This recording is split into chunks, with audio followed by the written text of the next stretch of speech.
Hello everyone, a very warm welcome to Think Constructive. I am Isha. Let's explore some key features of Spring Boot 4 in this session. Let's have a quick look on the evolution of Spring Boot. Spring Boot's first version arrived in 2014 and that focused on Spring configuration simplification. Then in 2018, Spring Boot 2 arrived and their main focus was reactive programming. Then in 2022, Spring Boot 3 arrived where the major focus was on Jakarta EE 9 or 10 and Graal VM native images. And in 2025, Spring Boot 4 arrived where the major focus was on modularity, native resilience and API versioning. In between all these versions, these are the major versions of Spring Boot.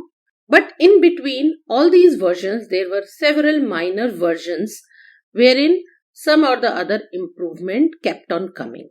Now let us understand the modern baseline and the standards of Spring Boot 4. So minimum Java requirement will be Java 17, right? So below that you cannot run Spring Boot 4. So you'll have to have at least Java 17 and it is optimized for Java 25. So if you have Java 25 when you are upgrading or you are building a project on Spring Boot 4, that will be wonderful. You'll be able to make use of all the great features of Spring Boot 4. Then Jakarta EE 11, that is another modern baseline. Here you should be using Jakarta.package names throughout wherever you are supposed to use the relevant features. And Servlet 6.1 and JPA 3.2 support is also in place. And also another important point to be noted here, Kotlin 2.2 is supported. So enhanced Kotlin symbol programming for faster builds is available. Now let us have a look on some of the key features of Spring Boot 4. So first one is native API versioning. So no more custom interceptors or URL regex for versioning is needed. Rather, declarative versioning is supported. What does that mean? Along with, for example, at get mapping. Earlier, what we used to do with the path URL itself, whatever version we are supposed to use, we used to embed like /users, /v1, /v2, something like that, right? But now, an explicit version attribute is embedded in the request mapping. So here in the example, at get mapping, there is one path attribute where you should be mentioning the path like I have done here, /users. Then with the comma separated version, whichever version you would like to mention. Let's say in this example, we are using version 2. That's how you can mention things here. So that's one very important feature which we have received in Spring Boot 4. Another important feature is radical modularization. So what does that mean?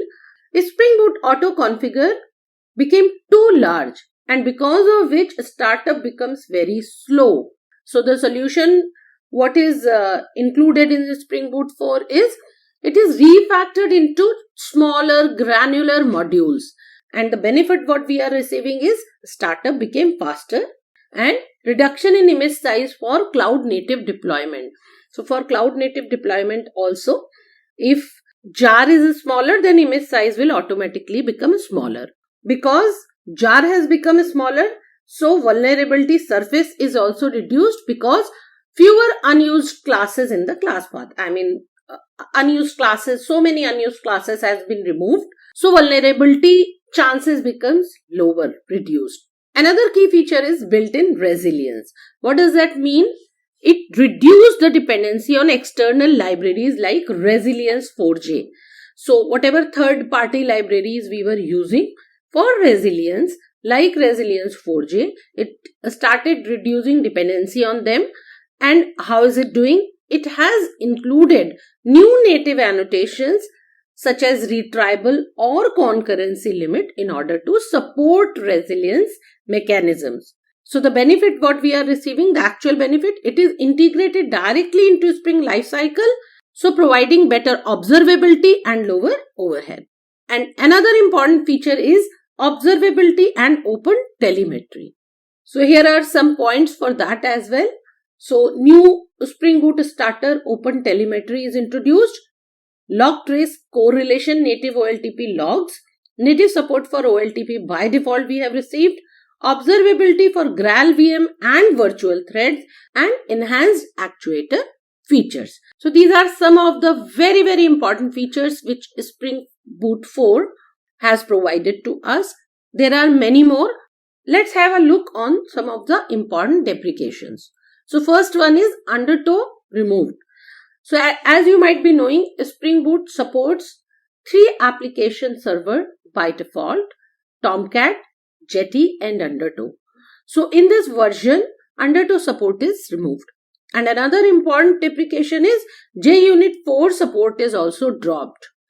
Right? So if you would like to use unit testing, which is anyways a mandatory integral part of any development life cycle, you should be migrating to JUnit 5. So JUnit 4 will no more be supported. So these are some key deprecations. There are many more. So I will now show you the release notes of Spring Boot 4. So let us give Spring Boot 4 here. The first link what you are seeing is the announcement for Spring Boot 4 availability. And another GitHub link is Spring Boot 4 release notes. So let's open this.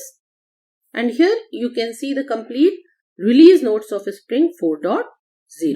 So all the new and noteworthy features are mentioned here, right? And then going down, you can see the dependency upgrades.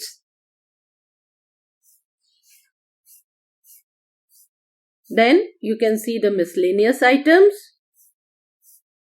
and the deprecations. These are the release notes of Spring Boot 4.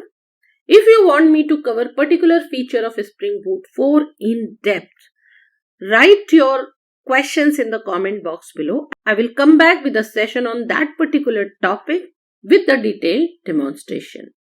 Also, I would like to inform you that I am running a series on the key annotations of Spring Framework and Spring Boot, which is very important for any Spring and Spring Boot developer. So if you haven't yet watched the series, feel free to explore that. In that series, I will be covering one or more annotation each week. So join that series.